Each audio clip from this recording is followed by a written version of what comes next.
If you're walking through a field and you come across a random rusty fence, what's the what's your first instinct? I mean, most people fall into one of two camps. The first group looks at it and says, "This fence is in my way and serves no obvious purpose. Let's tear it down." But the second group, the conservative group, stops. They say, "Wait a second, before we move this, I want to know why it was here in the first place. Someone spent time and money building this. Until I understand their reasoning behind it, I'm not touching it." Now, that in a nutshell is conservatism at its core. And it's not just about liking old stuff or being traditional, but it's a philosophy of caution, and it's the belief that society isn't a machine you can just upgrade with a software patch, especially with what conservatives usually believe. And it's more like a garden that has been growing for centuries. If you pull up a weed too fast, you might realize later that it was actually the root system for holding the whole hillside together. In this episode, we aren't here to debate if this is right or wrong, but we're here to look at the internal logic. And why does this worldview make sense to millions of people? And why do they value order over reform? And let's look at the old house way through their eyes. So to understand a conservative, you have to understand how they see you and me and anyone else who's maybe not so conservative and who are conservatives. So most political ideologies are pretty optimistic, and they think that the right education or the right government program and humans can become perfect in some sort of utopia. So conservatism starts from much darker or perhaps just more realistic place. Humans beings are flawed in some way, that we are emotional, we are selfish and greedy and make mistakes, and most importantly, we aren't nearly as smart as we think we are when it comes to a leadership. Like we might be out of touch with reality in some ways. That might not benefit the people as much. But because of that, conservatives don't trust the pure reason, but they don't think a room full of experts can sit down and write a perfect plan for society. Why? Because the experts are humans too. This is where someone like Edmund Burke comes in. He's basically the godfather of this school of thought, and he wanted the French Revolution from across the water and was terrified. And he didn't see progress, but he saw a mob throwing away 1,000 years of wisdom for a theory that hadn't been tested yet.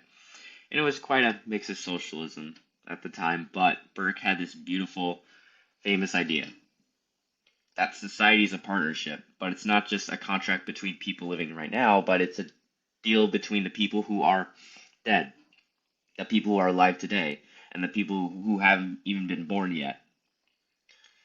Think of this as stewardship. You don't own your country any more than you own a historic home you've moved into. You're just a current tenant, and your job is to keep the roof from leaking and hand the keys to your kids without the place falling down. So if humans are flawed, how do we keep things from falling apart? Well, for a conservative, the answer is order. In this worldview, order isn't something that just happens, but it's fragile and because it has to be protected. So without that protection, where would it be? This is why you see such a heavy emphasis on things like family, the church, and local community. Take the family. To a conservative, the family isn't just a private choice, but it's the first school. It's where a child learns that they aren't the center of the universe. It's where you learn duty, discipline, and respect. If the family unit breaks down, conservatives believe the rest of society will eventually follow suit because the training ground for citizens is gone. Then there's religion. Even for non-religious conservatives, faith is seen as a social glue, and it gives people a shared moral language. So it's like being spiritual without being religious, in a way. And then, like another thing, conservatives that are religious, they are more focused on like organized religion because a lot of their beliefs, when it comes to conservatives, a lot of beliefs come through like religion. It provides a standard that is higher than just whatever I feel like doing today for this shared moral language. So they call this ordered liberty, and it's the idea that you can only be truly free if there are clear walls and rules in place. Otherwise, freedom just turns into the strongest person bullying the weakest. Well, at least from a conservative perspective. And and then let's talk about authority as well. So in our modern world, authority usually sounds like a bad word. We think of bosses or politicians barking orders. But for a conservative, authority is natural and necessary to them. And since they believe in hierarchy, not because some people are better than others, but because different roles exist for a reason. Like like like when you think about some relationship between maybe like someone like a CEO of a company, CEO's authority over the company, or a president's leader of the country, like. But conservatives, they trust institutions like the military, the courts, or even old social clubs because these institutions have outlasted every individual, and they are like, if it ain't broke, and if then don't fix it. And they represent the collected wisdom of our ancestors. And to a conservative, tearing down an institution because it's old fashioned is like throwing away your GPS in the middle of the woods because you don't like the voice or the narrator. We've talked about why behind conservatism, the flawed nature of humans and the need for order. But how does that look in the real world? Because for a conservative, it looks like culture. And when you think about it, and we've talked, so tradition isn't just a set of old habits, but it's accumulated wisdom. So it's the user manual for society that was written by the trials and errors of thousands of people who came before us.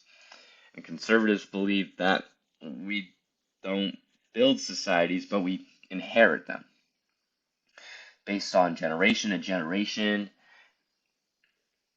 And this is why things like cultural heritage and honor aren't fancy words in this worldview. They are the social cultures that teach us how to live together. They give us a sense of belonging, and without them, we aren't a community. And we're just a collection of individuals bumping into each other.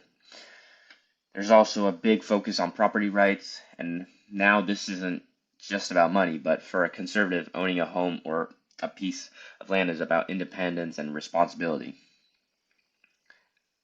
And if you own the house, you're going to fix the roof. You're going to think 10 years down the road. So it's a lot of like self responsibilities. And, property gives people this stake in the system, and it turns into a tenant, into a steward.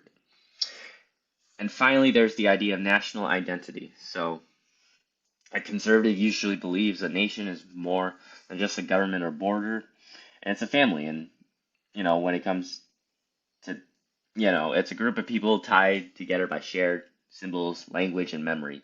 They argue that when a nation loses its sense of self, it loses the very thing that makes people want to sacrifice for the common good.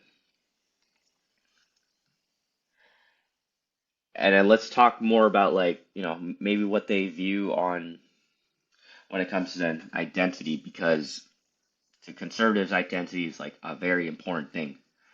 And what you will see you may see like when it comes to maybe Europe or other countries, we'll see like that, conservatives are more strict on immigration because they worry that, their nativism is declining because of all these immigrants, like because they may not share the same race or language.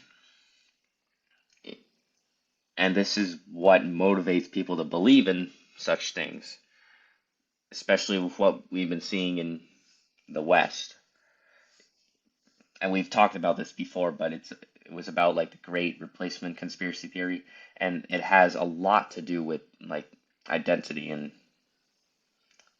and in a way, it seems like conservatism is on the rise in Europe because of some of these issues that people believe that their nativism is losing their identity, and that an immigration invasion will happen. And when it comes to the business side of things, conservatives, they believe in small government, and they believe that businesses should be self-independent and not like a state business thing. They believe in innovation, and they trust businesses to do their thing. And sometimes it may clash with the public, but it really depends on how it goes. So, they don't have as much regulations for businesses because they trust businesses to do things on their own.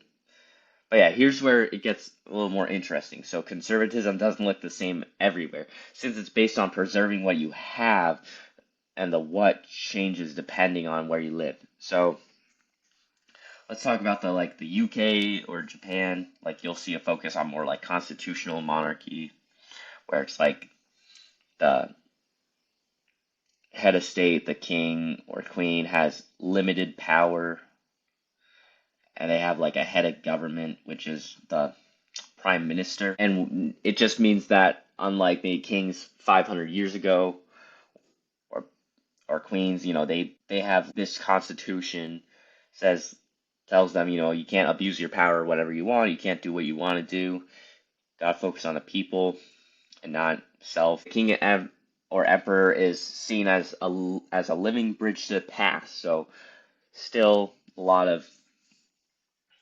nepotism, but at least it's not like, oh, they're the leader of the country just because of that, but because they don't have too big when it comes to like decision making. Yes, it's someone who stands above the messy daily arguments of politicians. In the US, it's often about the Constitution. And American conservatives aren't usually trying to preserve a king, but they're trying to preserve a specific set of rules about limited government and individual liberty. And I know it almost sounds like liberalism, but we'll talk about that in a future video. So in Asia, you might see a focus on more social harmony and subsidiarity, respecting the hierarchy of the family and community over the individual. The common thread is, whether it's a king, a cross, or a constitution, the instinct is, this works, so don't break it.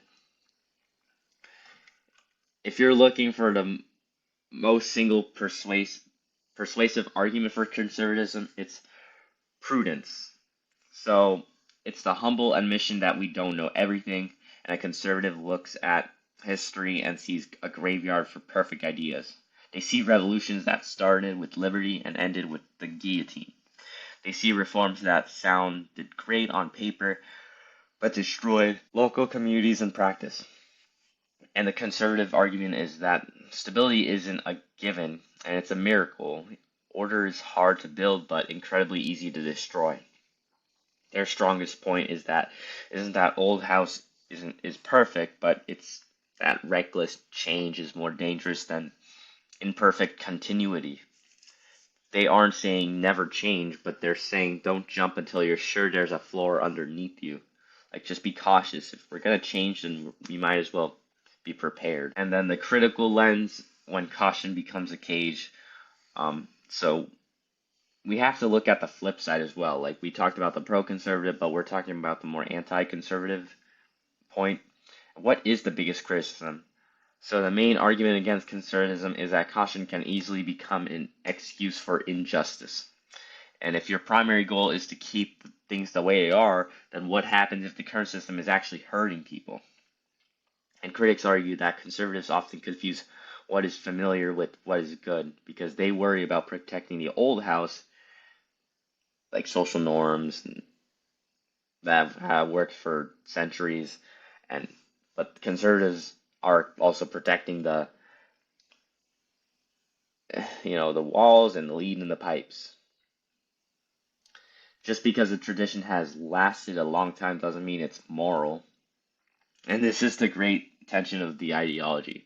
How do you tell the difference between wisdom and just bad habits? At one point, does preserving order just become a way to keep powerful people in power? So let's bring it home. So conservatism at its heart is the philosophy of steward. It's the belief that we are not flawed beings in a fragile world, but it values family, the faith, and the flag, not as ornaments, but as the pillars that keep the ceiling from falling in. Next time, we're going to look at the ideology that wants to knock down the walls, let in the night, and maybe build a brand new wing on the house, liberalism. Thanks for listening to episode 1, and I hope to see you next week. Thank you.